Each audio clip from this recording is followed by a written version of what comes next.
welcome to the Ghosts of Harrenhal. My name's Simon. And I'm Mackelly. Thank you for joining us for episode 260 of our chapter-by-chapter book review of A Song of Ice and Fire by George Martin. Today we'll be discussing chapter 34 of A Feast for Crows, that is Cat of the Canals. Ooh, fancy name. Mm-hmm. And as always, we're going to chat about the chapter and try not to spoil any future plot points for you, unless, of course, you have the Buy Me a Coffee Sustainer tier that includes spoilers. Then we will spoil things for you, but regardless, we'll hopefully provide you some entertainment along the way. We'll summarise what happened, discuss our thoughts on it, provide some useful background, compare it to the television show, indulge in a little pedantry, and cover some relevant news and listener correspondence. Be sure to check out the show notes. They'll provide some additional information about the characters and geography of this chapter. How are you, Mackelly? I'm doing all right. I'm doing okay. How about you?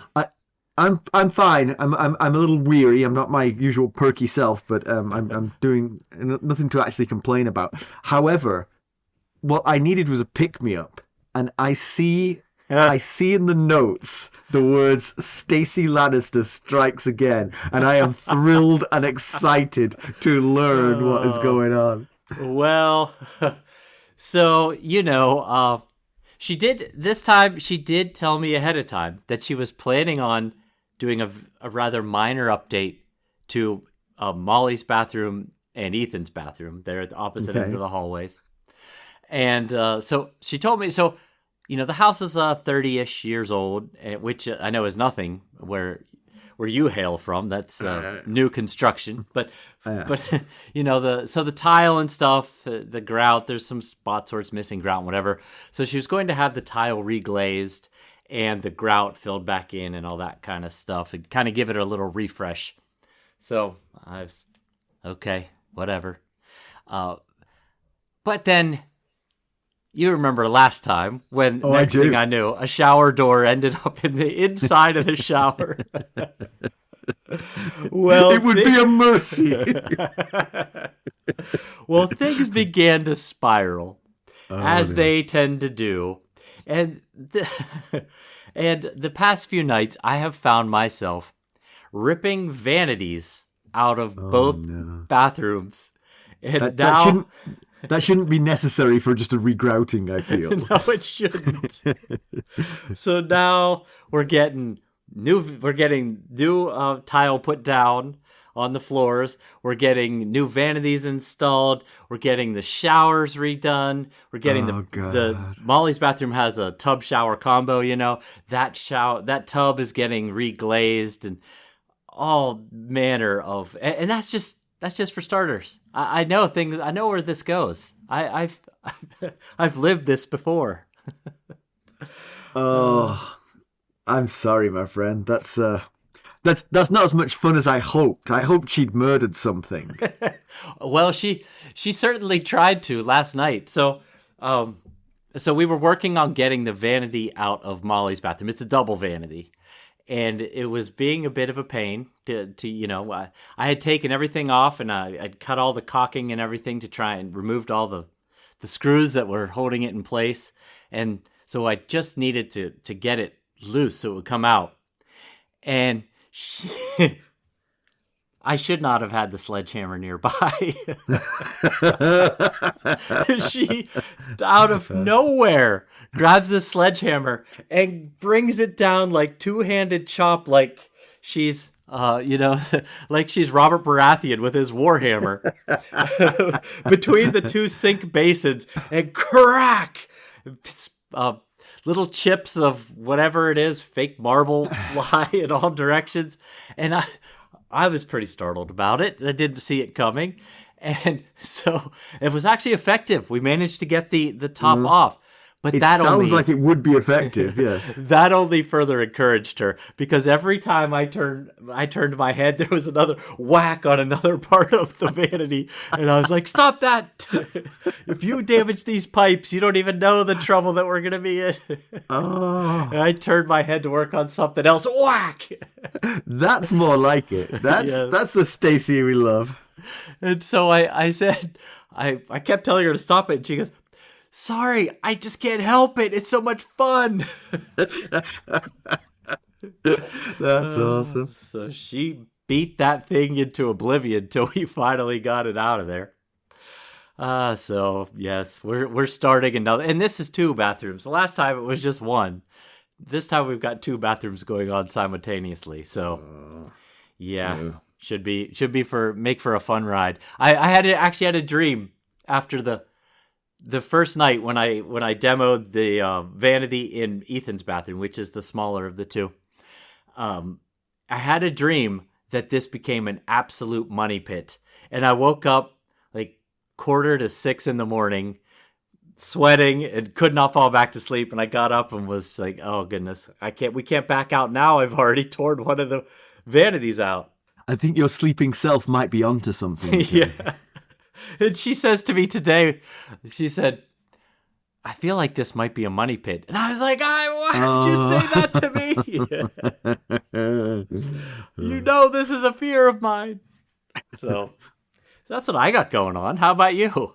Well, I don't have anything as much fun as that, but I've been on a sort of intense work thing this week, and we had a guest speaker from outside, and I sat next to her at dinner last night, and she turned out she had a son the same age as Lucas, so we were sort of comparing war stories, and I mentioned to her that 20-year-old boys are just not very useful human beings yet. They're not. Lucas has a new young lady in his life, and she's from the country of Peru. Oh wow! Okay. To me, that's very exciting because as a child, I was fascinated by the country of Peru. I don't know, something about the word or. We did a project when I was in elementary school about Incas, and that kind of caught my imagination. So I'm very excited. So anyway, he went to the library to check out a book about Peru, which to me is like, wow, this girl's a good influence on him already. He's going to read a book about something because he's interested in this girl. I'm like, hooray. But he calls from the library to ask, how do you check out a book from the library? So, step 1, how do you check the book out? One more notch in the Simon is a failed parent column. But so I told this lady this, and she said, oh, well, get this. She said, my 20-year-old the other day said, how do you write a check? Now, I immediately sympathized. I was like, well, I kind of understand it. The youth of today don't know how to write a check. I get Ethan it. doesn't. He's 24. Yeah. He doesn't know how to write a check. But he had no idea. So she talked him through it and explained it. And he's like, okay, yeah, okay, I got it now. I got it. And you could see he was like, all right, so now I know what to do and I'm going to do it. And she was like, do you have a checkbook? And he was like, no, I was just going to use yours. That's convenient. I want to use hers too. I was like, yeah, so the big picture was also lost on him. Not just the specifics, but also the big idea of a checkbook. Right. Oh, that's funny. Yeah. Yeah, Stacy and I were talking yesterday. I think Ethan told me he's never mailed a letter, like written a letter with a return address and put a stamp on it and mailed it out. I'm pretty sure he told me that not that long ago. Wow. So wow, it's a new world. Wow. I get it. You have other ways of communicating, but you're missing out on something. I wrote love letters to girls. Oh yeah, those notes you used to fold up and pass along in the hallways. But I mean like mailed ones, through the mail. Yeah. Okay. I got one from a girl back in I don't know how long ago it was, and I don't know where it is. I'll say that now just in case Carson is listening. I don't know where it is. I said, but if I did know where it was, I would get that thing out occasionally and reread it because it was like it warms the cockles to think a girl ever thought that of me. Right. Speaking of cockles. Very good. Segue alert. Let's get down to business. How did we leave Cat of the Canals? Well, we've never met Cat of the Canals before, but it is in fact Arya Stark. So how did we leave Arya? Last we saw of Arya, she was getting acquainted with the many-faced god and learning the rights of the House of Black and White. She was assigned to seafood selling, cockles included, in order to learn Braavosi. Since the last Arya chapter, we bumped into her again when she was selling those cockles when she met Sam. Not a lot of useful information passed between them at the time. She did save Sam's life. Which was useful. It's useful for Sam, for sure. Yeah. Mackelly, why don't we give the summary of this one? Okay, well, Cat of the Canals wakes in the bed she shares with Brusco's two daughters, Talia and Brea. It's always chilly in Braavos, so they dress warmly and head out with Brusco and his sons along the canals to the fish market. This time of day is easy for Arya. She just watches the city drift by. She recalls a wolf dream from last night. Those wolf dreams often bleed into reality, and the sisters have said that she even growls in her sleep. She chides herself for the dreams. She is a cat now, no longer a wolf. She enjoys the wolf dreams, but she also dreams of searching for her mother on two legs. Those are less fun. A monster with a dog's head prevents her from saving her screaming mother. At the market, Brusco buys the shellfish that he deems worthy. They load them onto the boat, and the boys pull them back home. The kindly man has charged her with learning 3 new things every time she ventures out. She goes back to the House of Black and White for 3 nights every new moon. Braavos is rich in secrets. Its existence was actually a secret for many years. All the free cities are the daughter of Valeria, but Braavos was the bastard child that ran away. During her days when she's back at the House of the Black and White, she washes the dead, counts their coins, and helps Uma cook. When the boat moors, the wares are divided onto 3 barrows. The 3 girls do the selling. Brea to Purple Harbor to sell to Bravasi sailors, Talia to the Moon Pool or the temples, and Cat to Ragman's Harbor where the foreign boats dock. She likes the noise and bustle, and she's learned to swear like the best of them. She keeps a blade up her sleeve in case she goes too far. She has friends in every profession down there and sells briskly, all the while enjoying the banter. She's trailed by cats hoping for scraps. When she throws one, it is the quickest, not the biggest, who gets the prize. She likes that. She recalls the cat in the Red Keep, but shuts the door on that memory.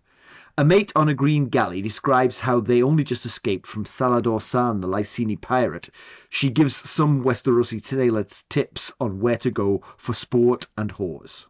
She points them toward Mary at the Happy Port. Mary is a friend and her girls are kind.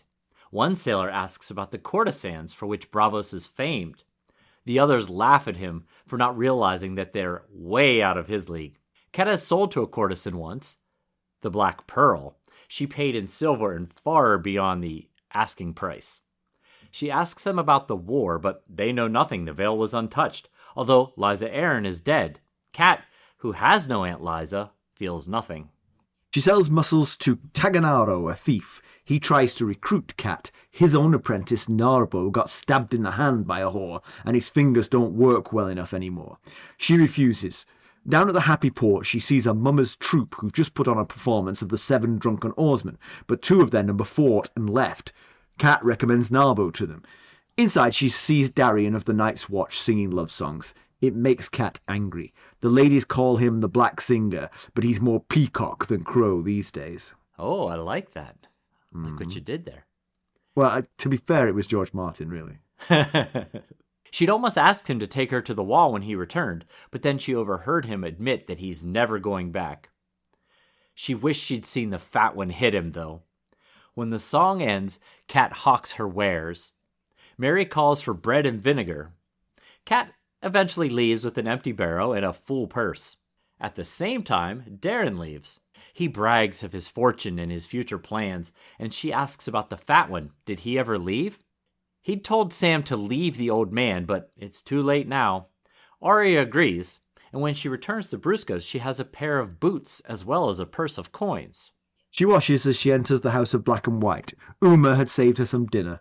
The waif has her reaching for potions and poisons and teaching her some of their effects. Arya's questions get her a slap for being too Arya-ish. The waif provides her own backstory. Poisoned by her stepmother, her father brought her to the House of Black and White, and the stepmother received the gift. Arya is getting better at detecting the lies. The kindly man enters, and Arya shares 3 things that she's learned, the last of which is Dareon's murder at the hands of Arya Stark. He calls for wine for him and warm milk for Arya. She's relieved. She was not sure how he'd react. That night, she dreams of being a lone wolf and awakens completely blind. Oh, goodness. Unless it's just still dark. Maybe. Yeah. The candle blew out. Exactly. She thinks she's blind. Cat of the Canals 2. Fortunately, the sun rose and everything was fine. We'll be right back. Hello, friends. Are you ready to make some unforgettable memories? Well, if so, consider the Marriott Bonvoy program. Discover the perfect destination for your summer getaway and unlock exclusive deals on luxurious accommodations. With our affiliate partnership, you'll enjoy unbeatable savings and a seamless booking experience. Don't let summer slip away. Visit Marriott Bonvoy today and make this vacation season one for the books. Use our Ghosts of Harrenhal affiliate page to check it all out and buy Bonvoy points or give some as a gift. The link to our page is in the show notes. Well, it certainly will make selling cockles harder. Yes. There's a kind of an enjoyable travelogue through Braavos, which seems like an attractive city. And it's a fun city for Arya to be in. But I will say, I see that and I believe that. Because, she enjoys the banter and sort of like the getting to meet all these new people and right. She's not disliking her life, but there is this sort of constant background hum of sexual violence towards her at all times. Like several times in this chapter, she's sort of threatened or recalls being threatened by men, and it's like she's just like 11 years old or something. It's kind of it's horrific. You're absolutely right. Yep. Yeah, that is it's a theme throughout the book, but it's very present in this chapter for sure. Yeah. But yeah, you're right. It is kind of a travelogue through Braavos. I could almost imagine her, it being a TV show like Weekend in Braavos or something like that. She lies back in the boat and you get her perspective and yes. But she definitely loves it being there, sassing with the sailors. Yeah. Making good connections for selling her wares. Obviously she has a sort of like a symbiosis going with Merry's whorehouse because she's telling the sailors to whom she's selling the wares to go there. She goes there and sells her wares there as well, and they obviously are grateful for her sending business their way. So yeah, it's a good environment for her to learn, I don't know, just basic growing up type things. I mean, growing up type things in the not Westerosi, but the Song of Ice and Fire sense, not the write a check or check out a library book sense. Right. Mail a letter. Exactly. Yeah. No, you're absolutely right. And she prefers the Ragman's Port, which is the more rough and tumble of the options in the city. The Purple Harbor is more refined. It's for only Bravasis, and she's tried that one, and she's also tried the Moon Pools and some of the other more upscale places. You're bound to meet more interesting people and get more interesting stories at Ragman's Harbor, because a lot of the Bravosi boats are probably just fishing boats that just go out and come back. They're not going to have very interesting stories. But all the boats in the Ragman's Harbor are crossing the Narrow Sea or coming from other parts of Essos. They're all going to have interesting things to tell you, Yeah. And they've got news to share and they want to hear about news that Cat might have. So, yeah. But she's still having wolf dreams, despite being Cat, which kind of bugs her a little bit. And, basically you can take the cat out of Arya, but you can't take Arya out of Cat, Yes.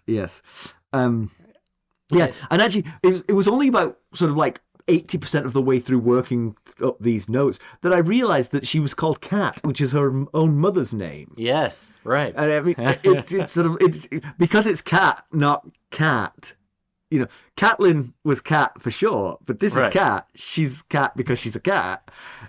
Well, she's not actually a cat. There's lots of cats in Braavos. Yes, metaphorically she's a cat, but. Right. It was funny that you just realized that Cat was also her mother's name. Well, it was when I started shortening it because I in the notes I was kind of generally referring to her as Arya, and then Cat of the Canals, and then we often shorten names like that to the initials, like COTC. Right. And then I was just like, I'll just call her Cat, and I wrote Cat like 4 times before. I was like, wait. We've got a character called Cat. We can't be doing this. Yeah, but despite the fact that she's a cat, her subconscious is still associated with Nymeria. Yeah. And, with the living Stark, the Starks with living wolves still seem to have this connection. Bran, obviously, very strong. Jon and Ghost have a very strong connection. Rickon did. We've seen some signs of Rickon and Shaggy having some, level of connection. And now Arya. So, still happening, even across the Narrow Sea. I'm impressed you remembered them all, though. It was just Rob, who's no longer with us, nor is Grey Wind, and poor Lady didn't make it either. But you remember, Jon and Ghost, when they were separated, Jon could feel nothing about Ghost. Arya is separated by the entire Narrow Sea and still feels a connection. And so I think that the difference is the wall, Yeah. There's something about the wall that was preventing that connection between Jon and Ghost, I feel like. Although I wonder, though, because Jon certainly spent time on top of the wall. You'd think he would have felt it there, but maybe... Right. No, you're right. Yeah. I had the same thought, though. I had the same thought, that the wall is the difference, but... Yeah. Maybe there's a force field around the wall. You got to get far enough away. Yes. It's 5 feet in front of the wall, and therefore... If you can make it into the haunted forest, then you're fine. Yeah. And I don't think her two-legged dream needs a lot of dreams in A Song of Ice and Fire require some real twists and turns as far as thinking about what they represent. I don't think her two-legged dream requires much in this instance. Yes, because a monster with a dog's head prevented her from reaching her screaming mother, which is what happened earlier. Right. When the Hound wouldn't let her go and save her mother, yes. Literally the same situation, yes. So, yeah. Right. So we're told that Braavos is a city made for secrets, and so the basic idea here, I think, what we're told is that the cities of Essos, the free cities of Essos, are all sort of children cities of Valyria. When Valyria was lost in the Doom, the remnants formed these other cities. But it feels like Braavos was older than them. It had broken away already and had sort of set up a city to itself and then kept itself hidden from Valyria. Sort of, yeah. Well, so first of all, Braavos is in the very northwest tip of the western coast furthest of Essos. Furthest from Valyria, yes, of the free cities. Yeah. As far as the west coast of Essos goes, it's in the very northwest tip. And why it was hidden is a lagoon that was hidden from sight by the hills and trees, and especially this fog. It's kind of like San Francisco-ish, maybe London-ish in the amount of fog. But it was... So, remember, the Valyrian Freehold had these child cities, like you were mentioning. But Braavos was never part of that system. Braavos was founded by escaped slaves who had escaped from the Freehold, and they hid there for 100 years before their existence was discovered. So that's how that all went down. Mm-hmm. And so the religion of the many-faced God is stressed again here. And one thing that gets, I think, reiterated, because I think we've already been given this impression, is that the many-faced God, the reason it's called the many-faced God is because it's a manifestation of a part of every god in the world. Right. Every religion in the world has the same idea about a god of death, or some facet of their god represents death. And the many-faced God is the many-faced because he represents all of those aspects of himself. Right. Yeah. And the kindly man says that the stranger is the only true God of the faith of the seven. And, we spend a lot of time in Westeros. The stranger in Westeros is by far the most ignored, intentionally avoided aspect of the seven. Right. So maybe that's why we don't see the seven be very effective in Westeros, because the only true aspect is the one that nobody's praying to. Interesting. Yeah, good point. And his primary gift is death. So, So Arya is followed around by cats of the four-legged variety when she's selling her seafood. Her favourite one is a scrawny old tomcat with a chewed ear, which reminds her of the one that she used to chase around the Red Keep, who, I don't remember his name, but I always think of him as Balerion the Black Dread. That's You're what I correct. think. Yep, That's you're absolutely right. Yeah. I thought that was kind of like just a name that some people associated with him rather than the name he actually carried. But Well, yeah, I guess I should say it's believed that cat is Princess Rhaenys, Rhaegar's daughter's black cat that she called Balerion. right. It's I don't know that it's ever officially been stated, but it's Right. believed.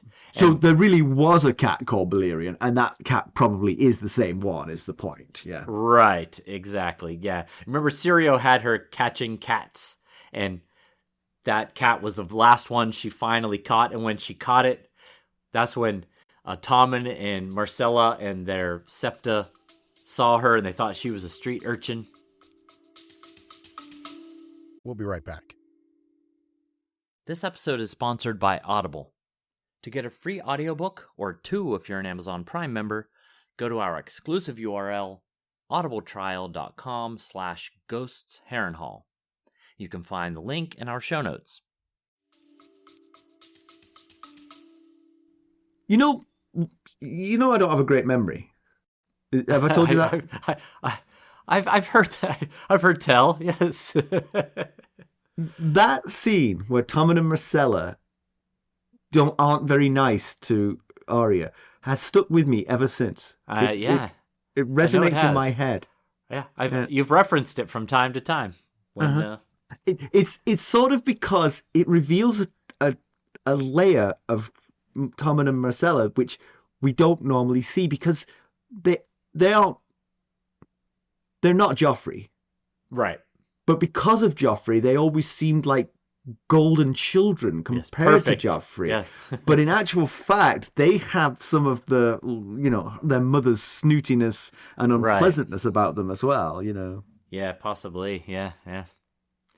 So when Arya when she's down at the Ragman's Harbor, several new ships have come in, and one of them is a green galley from Old Volantis. We mentioned it in the summary, and a sailor from that ship tells Arya that Salador San and his big ship called Valerian attacked his ship off the Stepstones, and that their captain was killed, and they just barely managed to escape. And it's noteworthy because the last we saw of Salador San, his ships transported Stannis and his army to Eastwatch by the Sea.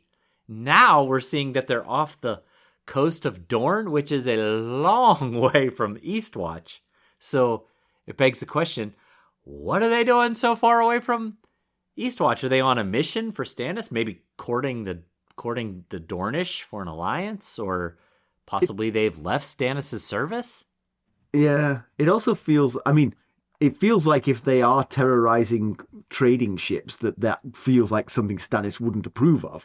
But also, it feels like they must have run the gauntlet of the Red Wine fleet to get there. Oh, yeah.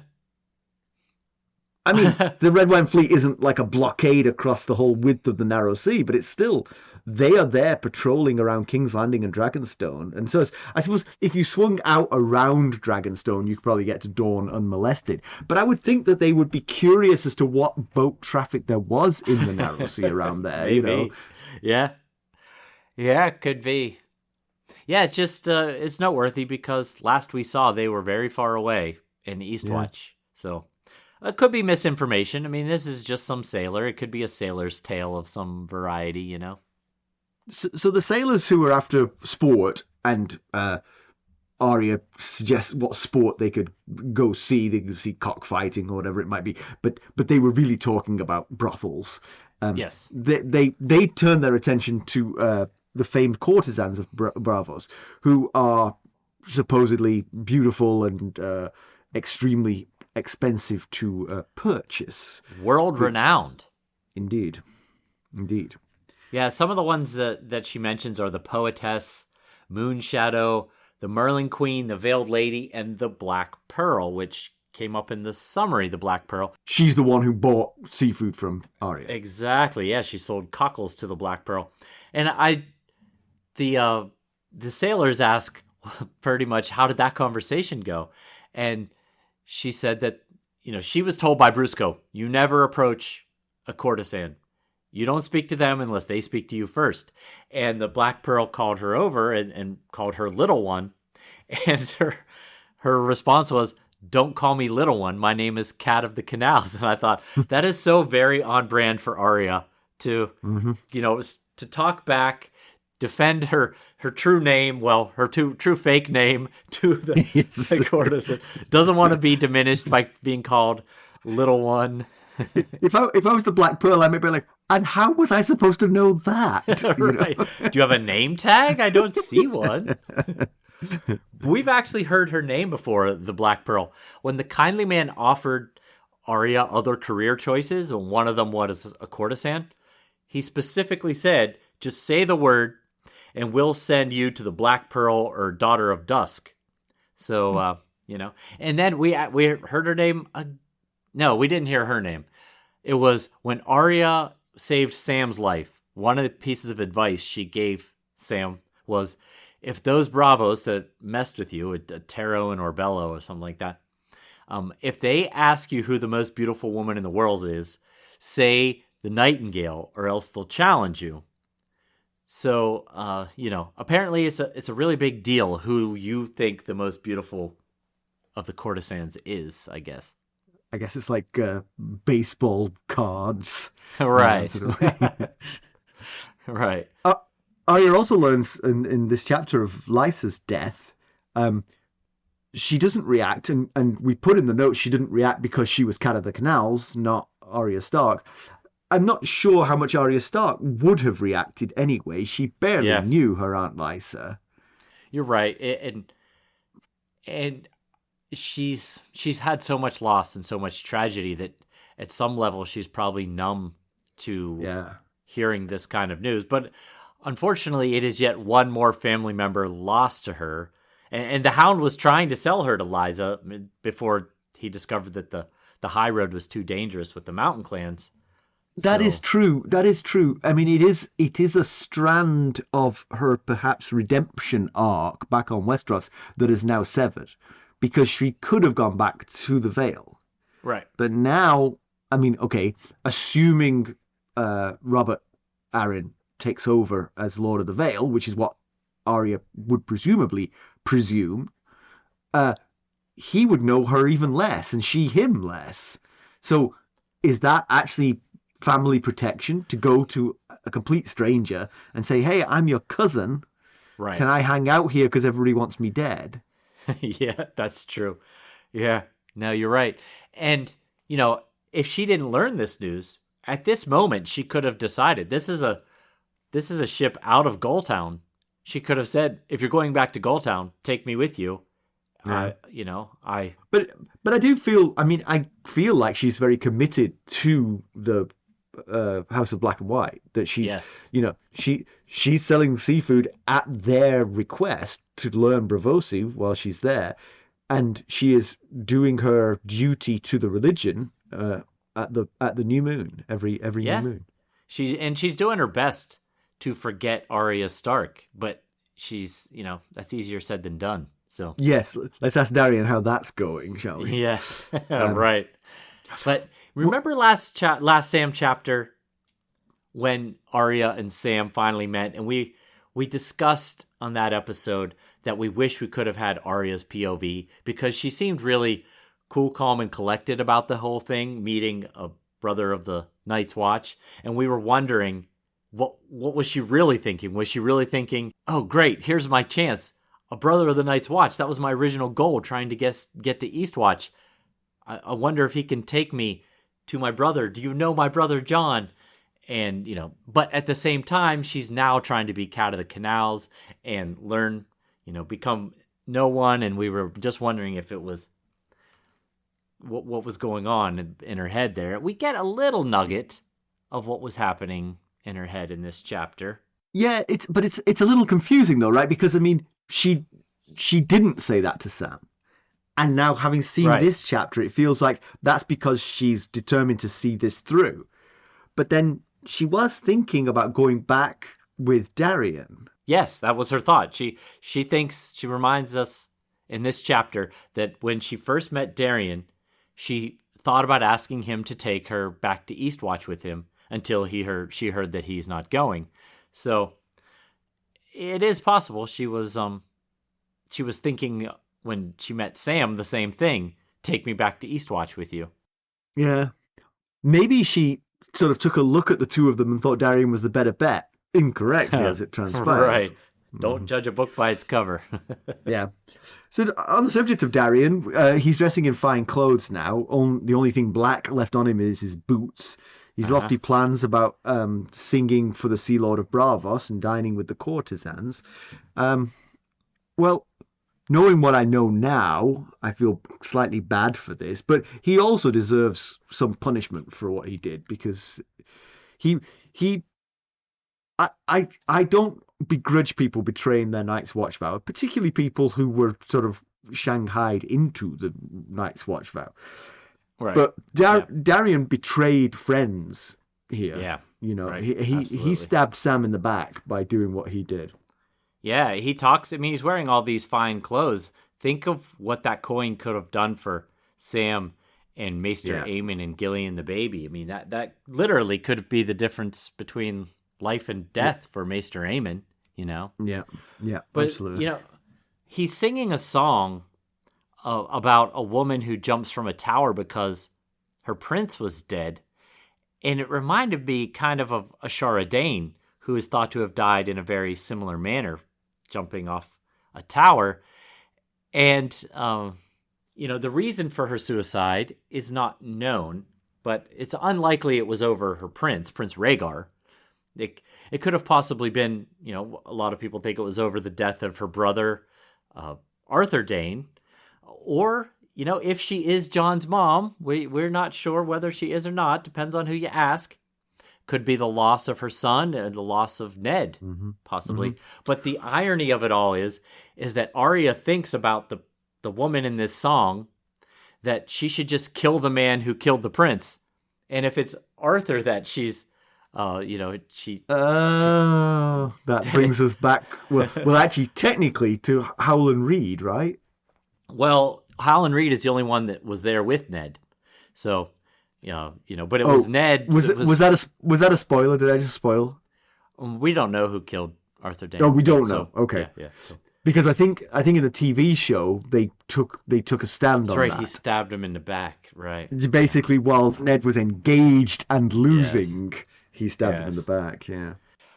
But speaking of Dareon, I do have to say, it's kind of bad luck on his part. It's probably karma, really, that he is unknowingly walking alone with the sister of Lord Commander Jon Snow and a daughter of Winterfell, because he's telling her about these plans that he has, that he very well might have seen through. I mean, basically the plan was he was going to perform in increasingly lofty establishments, culminating in the Sea Lord's palace with courtesans. And he has, everyone says he has a beautiful voice. Someone in this chapter talks about his fair face, and he seems rather ambitious. So, yeah, and it feels like he was on an upward trajectory. It feels like, just by his clothing, he's clearly, more successful than he was when he first arrived. So, yeah, it didn't seem that outlandish as his thoughts. Yeah, but unfortunately, he was with the daughter of Ned Stark, the niece of Benjen Stark, and the sister of Jon Snow, who knows what deserting the Night's Watch means and what the repercussions are. So, amen. And she is someone who has killed before, and unfortunately, is becoming less apprehensive about doing so again. That's true, actually. I never once thought about the fact that she murdered someone in this. There was a time when we soul searched and rended our garments over her killing people. Yes. Now it's like, oh yeah, she killed another one.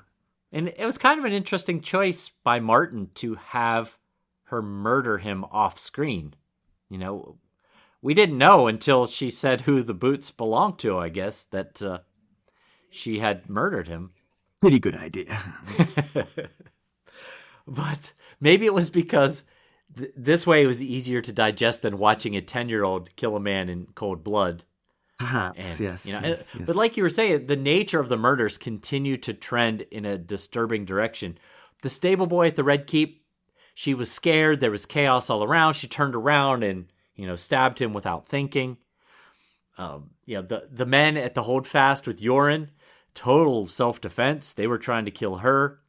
She killed them instead. The pimply squire at the inn at the crossroads, again, self-defense. He attacked her, so she retorted. The guard at Harrenhal, that was in cold blood. She tricked him and then killed him.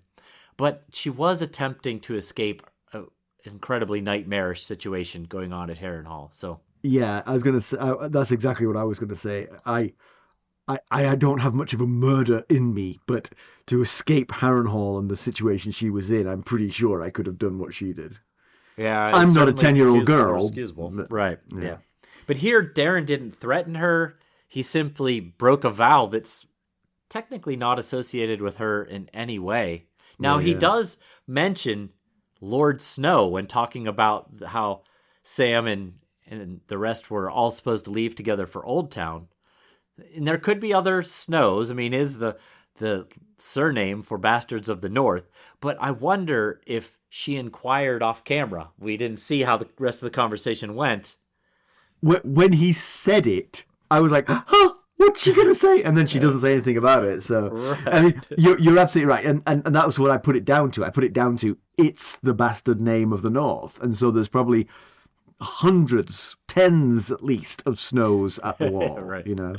Could be. Yeah. So, anyway, it was bad luck for him, but really probably a lot of karma as well. Yeah.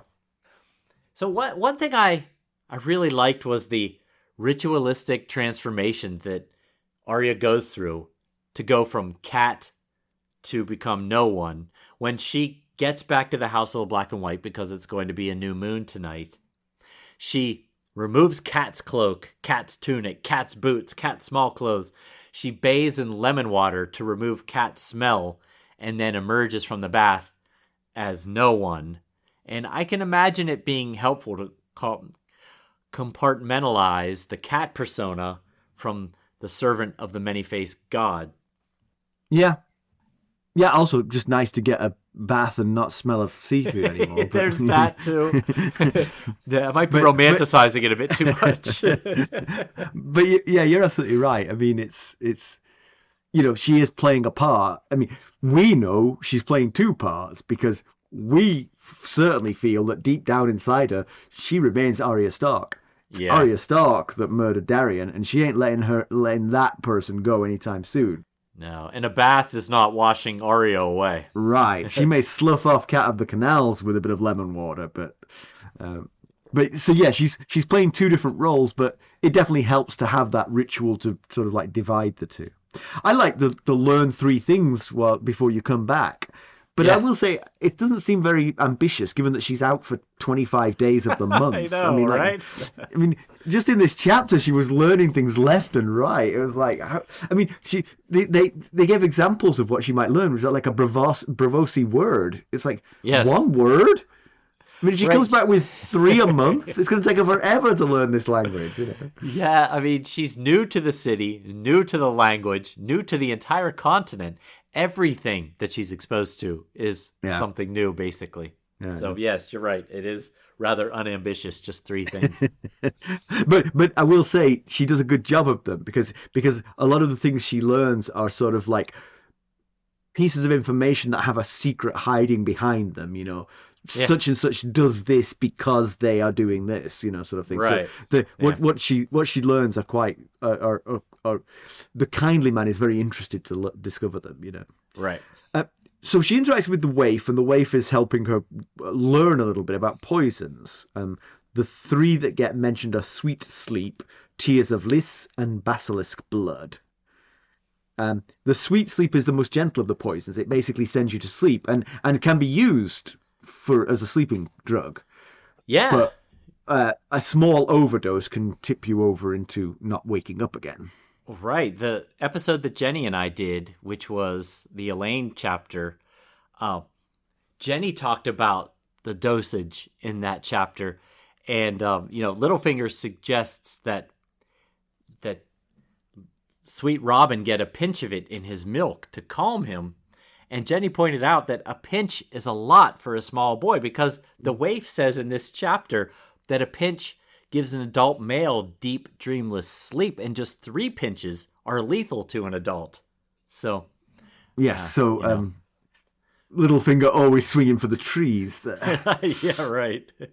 The Tears of Lys that we know well, the Tears of Lys, because that's the poison that was assumed was used. Well, actually, the person who first said the Tears of Lys was probably the poison that was used on Jon Arryn was the person who saw to Jon Arryn's death and therefore probably was in a very good position to know that the Tears of Lys were used. Exactly. Yeah, Liza admitted to Littlefinger and Sansa before she died that she used the Tears of Lys to kill Jon on Littlefinger's urging. And yeah, Grand Maester Pycelle told Tyrion basically what you just said. He sent Maester Coleman away because Coleman was purging Jon, which probably would have cured him. And Grand Maester Pycelle thought that Cersei wanted Jon dead, so ensured that he did die by sending Maester Coleman away and not continuing with that method of treatment. Yeah. And it works on your GI tract and sort of dissolves your bowels and kills you pretty horribly, I would imagine. Yes. Seems like it's very handy being tasteless and odorless, and it dissolves in water. That's an easy poison to use, I would think. Right, absolutely. Very dangerous. And the third one is basilisk blood, which gives meat a savory taste, but causes madness and aggressive attacks. And Arya, just out of the blue, asks if it works on dogs. And it seems maybe she was thinking about the hound, but I'm pretty sure what she was thinking about was in Harrenhal. Remember, she was given 3 names that she could whisper to Jaqen H'ghar to repay for saving his life, Biter's life, and Rourke's life.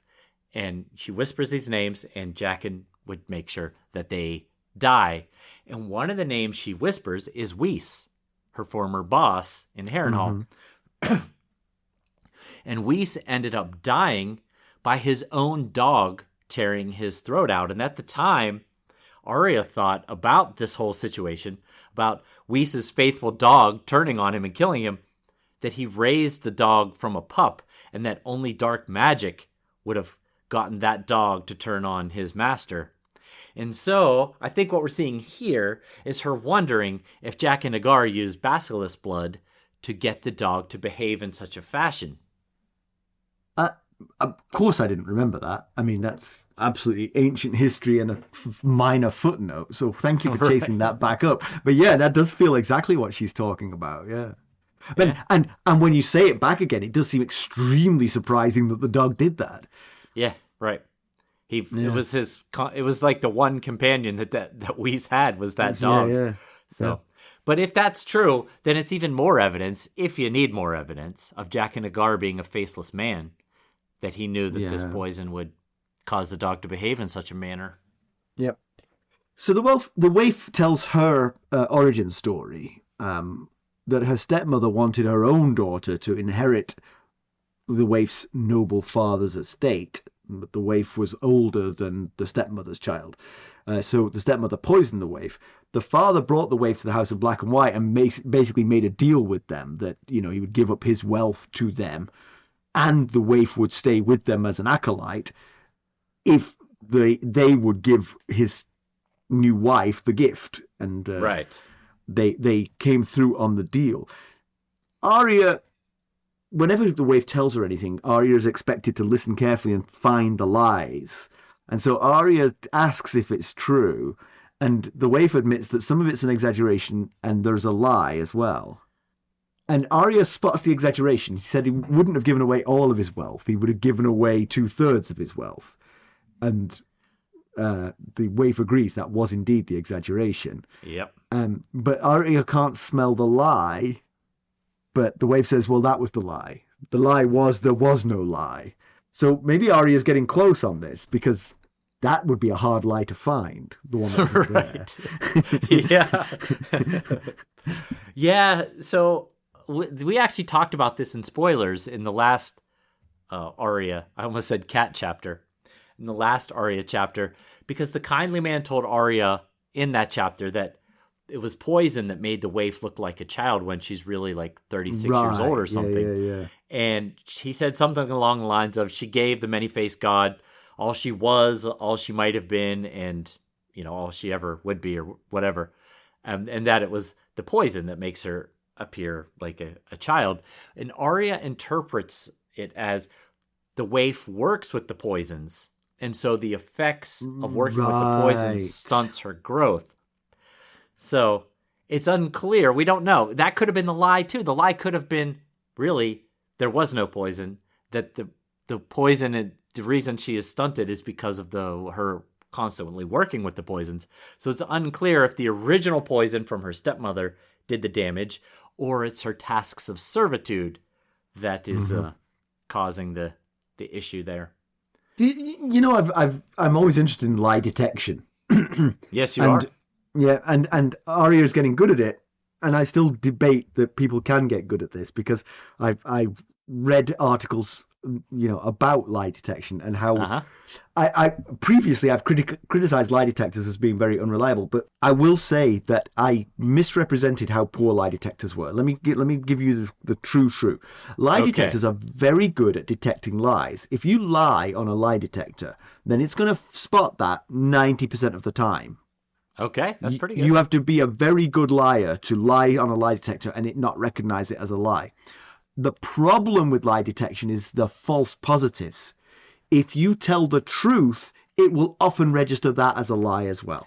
I could see that, especially under duress, Right, exactly. Let's role play this.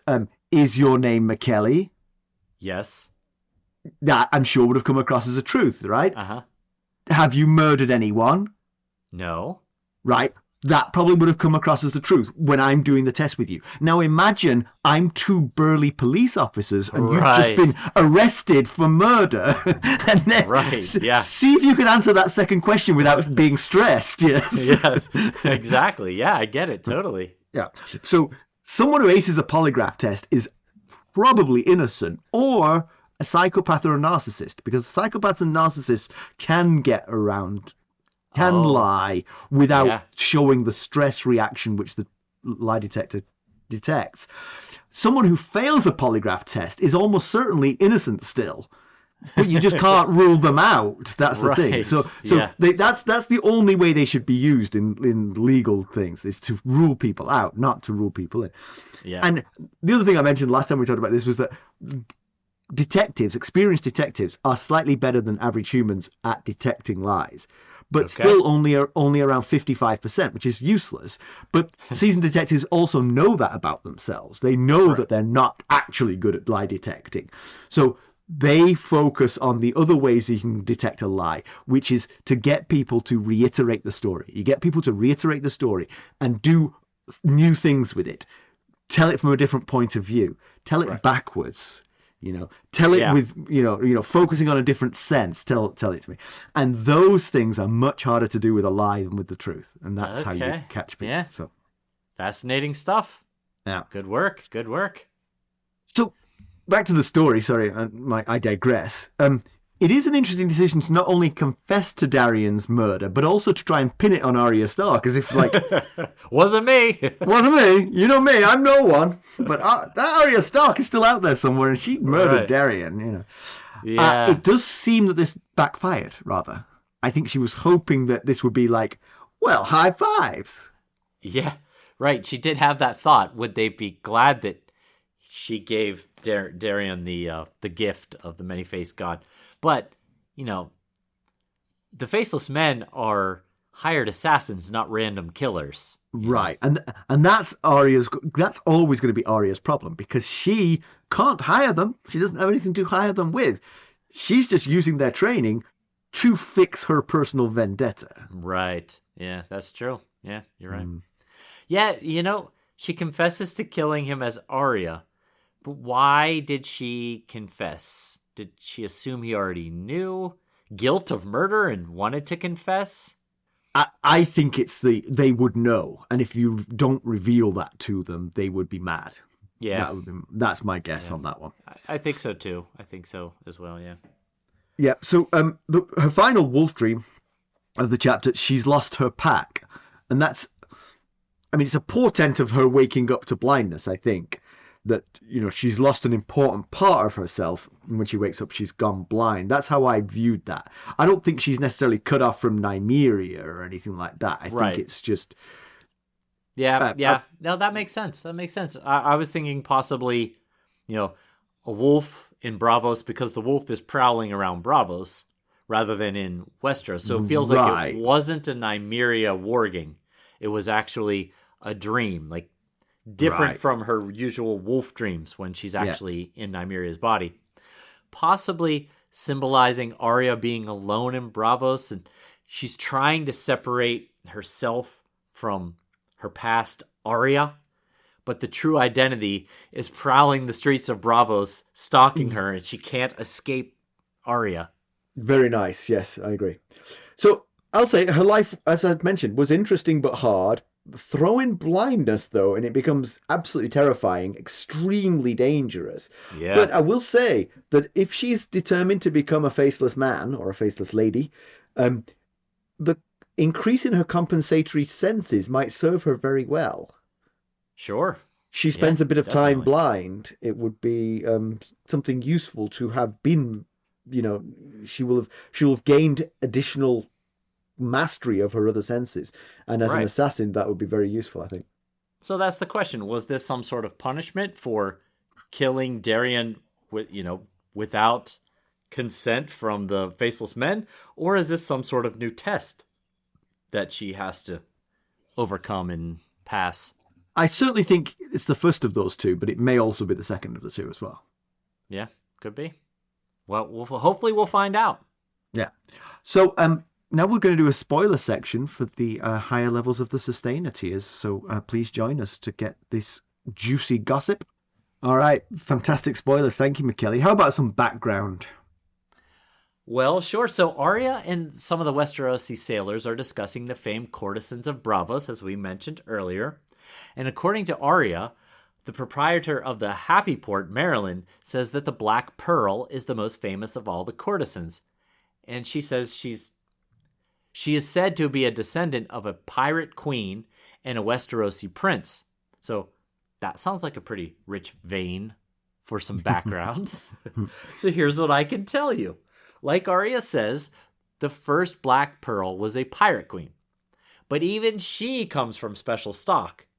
The original Black Pearl's father was the son of a Braavos sea lord, and her mother was a princess of the Summer Isles.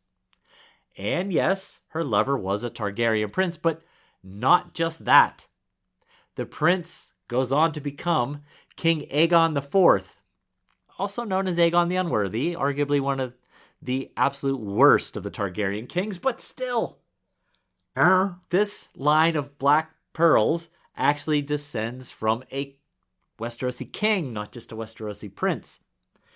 So, here's the couple's origin story. Then Prince Aegon was sent to Braavos by King Baelor on a diplomatic mission. It's in Braavos that he meets Belager, as Simon and I just discussed, and that's how we're going to go with the pronunciation if I can remember to do it again next time, who was the original Black Pearl. He was married to his sister Nerys at the time, and actually Nerys had just nearly died in childbirth, giving birth to twins who died shortly afterward. But it's also said that Belager had a husband in every port, so maybe they were a good fit for each other. Their relationship is said to have lasted a decade, and during that time, she had 3 daughters, ostensibly with Aegon, but as I just said, that can't really be confirmed. Their oldest daughter, Bellanora, was the first Black Pearl courtesan. It's her line that continued the tradition of famous Black Pearl courtesans until we get to the current iteration, who is also named Belager. Belager, yeah. Yes. And actually, there's a mistake in early releases of A World of Ice and Fire. Maester Yandel writes that the original Black Pearl was the daughter of a Braavos merchant, and an envoy of the Summer Isles. That has been corrected in later prints of the book. So if you're listening to me and thinking that is not the true origin, you must have an old copy. Get a newer copy and you'll see. All right. Comparison with the television show, the Waif does share that story of her childhood with Arya, but she does it a bit earlier in the TV show. The lesson that they share about lying is less about uncovering lies than being able to convincingly lie. That's really what they're teaching Arya. Arya tries to lie to Jack and Hagar, who replaces the kindly man. He whoops her with a switch for every lie that she makes. Most of them are around not being Arya Stark. Her persona as the seafood seller is Lana, which is interesting because we didn't mention this, but one of Merry's whores is called Lana. Yes, so that's right. That name is kept, but is given to Arya when she's selling the seafood. Okay. And while on a different mission for the House of Black and White, which does appear later in the books, she spots an old enemy, Meryn Trant, and she kills him instead of who she's supposed to kill, and is struck blind in the TV show for killing Meryn Trant. Okay. Yes, I vaguely remember this. Yeah. Okay. He came to Braavos with somebody to treat with the Iron Bank. Right. Yes. Mm-hmm. What a unique differentiation between the book and the show. It was an interesting one. Interesting to sort of. I was going to tell you what mission she was on, but I was like, does she do this? And I went forward to the future Arya chapters, and sure enough, she does do this same mission. Well, she's supposed to do this same mission. Pedantry. I didn't see anything here. Did you get anything? No. Just the three things. The three things should be. I would set her a tougher test than that. Yes. That I think that holds up a little bit. Three things I do too, is awfully low bar. Well, on day 25, she wakes up in the morning. She's only got one thing, but she's like, "I'm not worried." I mean, why would you be? Right. She could on her way from Brusco's to the House of Black and White pick up 3 new things. Exactly. News and notes. Well, in George Martin news, he's recently been blogging about his travels in Ireland. His first stop was the Game of Thrones studio tour in Belfast, and he was impressed by what he saw. He'd been to the old Game of Thrones museum there back in 2019, and he said it was nice. But since then, the museum has moved to a huge new venue, and the offerings have grown by leaps and bounds. He shared some pics, and the place actually looks really great. I would definitely visit if I were ever in the area. And Martin called it the next best thing to visiting Westeros. So, nice. That's pretty high praise. Mm-hmm. His next stop was on the set of A Night of the Seven Kingdoms, and he says he loved what he saw. He felt that they captured his world perfectly. The set of the Tourney and Ashford Meadow was all that he could have hoped for. He thought that Dunk and Egg had just walked out of his pages. He called it a highlight of his travels. And again, he included pictures of the actors, producers, and the set. And it gave me cause for much excitement about the new show. Yeah, sounds exciting. So we're going to do a special thing for our 5-year anniversary, which has just passed. We're going to host a call on the Discord server for all our Discord members, whether you're a sustainer or not. The call will be on October the 22nd at 7 p.m. Eastern Time. So there's very little notice if you're listening to this podcast, because this drops on that same day. Yes, but, it does. We'll make an announcement on the Discord server, so you should get it there. If you're not a member of the Discord server and you hear this promptly, jump on, get on the Discord server, and you'll get to see Mackelly and Simon sweat, because that call is our sustainer calls are a nice family of like-minded people who get together, but our Discord calls are a madhouse of stress and there's a lot going on. So, but we're looking forward to it. It'll be fun. Yes. It was a kind of a last-minute decision. I had the idea yesterday and read it by you today, and you were like, let's do it. Yeah. So during my previous statement, he was holding up fingers to tell me what dates and times to say. So. I was. And if you get a chance, write us a 5-star review, particularly on Apple Podcasts, and we'll definitely read it out. We've been a bit short of those recently, so we'd love to hear from you. Yes, please do. All right, let's conclude this one. So Arya seems to be relishing her role as Cat of the Canals, but her refusal to let go of her Arya ways has apparently finally vexed the many-faced god to the point of striking her blind. Yeah. Will she continue as Cat of the Canals, or will she be on to some new role, or maybe she'll be stuck as a servant back indoors at the House of Black and White again? Maybe Bat of the Canals. She's blind, you see. Blind cat. Yeah, I get it. Yeah. But hopefully it's just a temporary thing. We'll see. Maybe and like you said earlier, maybe the candle went out in the room and she'll discover she's not actually blind. I like that theory. I mean, he's given himself like 60 chapters to think about what he wants to do with this now. It could be like, right. Oh, that's just that. No problem. Her life is definitely going to get a lot harder and more dangerous if she is blind. I mean, honestly, just falling into a canal would be an occupational hazard, I feel. Yes, absolutely. I hadn't even thought about that. That is a real concern. Yeah. But it certainly doesn't seem like she's going to be leaving Braavos anytime soon. No. It looks like... Although this might make her fall out of love with the whole idea of becoming a many-faced man. That's true. Yeah. Because, we alluded to it. We may hit on it a little bit. She really is trying to be no one. I feel like she's given it the good college try here. She's... Yeah, but it's hard it's hard to give her more than a C. When she murders Dareon. that definitely pulls her grade down. Yes. Exactly. She might have been in like B+ territory. Exactly. That's total F. 0% on that one. So up next, we possibly stay in Braavos because we're going to rejoin Samwell Tarly, who we haven't seen. Last time we saw him, he was here. So right. And let me just say, you're definitely going to want to tune in for this Sam episode because there are some very important events that unfold just next chapter. So definitely tune in to find out what they are. Why do I have a feeling now that I'm going to read that chapter and be like, oh, I don't see anything happening in this chapter. And then when we come to this, you're going to be like dropping all this knowledge on me. I'm going to be like, what? Okay, we'll see. There's 3 ways that you can help. You could leave us a 5-star rating and a positive review. You could buy us a cup of Arbor Gold at buymeacoffee.com/ghostharrenhall. Join us at any of the various sustainer levels. There's a tier to match your budget and interest, and the upper tiers get you the spoiler section. Or you could just donate directly to our cause through our website, ghostsofharrenhall.buzzsprout.com. And if you're looking for more ways to interact with us, well, first off, you could send us a text. A link is at the top of every episode's show notes. And if you're looking to keep up on the latest Ghosts of Harrenhal news and developments, well, you can check us out on our social media. You can follow us on Twitter at Ghost Harrenhal. We're on Facebook, Instagram, Discord, where most of the magic happens, and YouTube. Thank you for listening. Thanks. Bye. Bye.